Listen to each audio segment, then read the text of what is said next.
বন্ধুরা, আজকে বানিয়ে ফেলছি দেখো সিদ্ধ পেঠা, বা এটা বলতে পারো কলা পাতার পিঠে।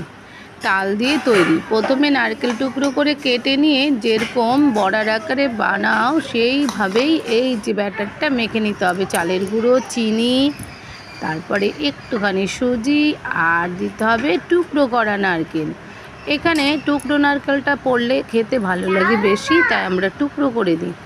যাই হোক, তারপরে যে কলা পাতা মুছে নিয়ে তাকে উল্টো পাশটা নিয়ে এই যে এরকম করে লম্বা লম্বা আকারে শেপ দিয়ে একটু চাপ দিয়ে নিতে হবে।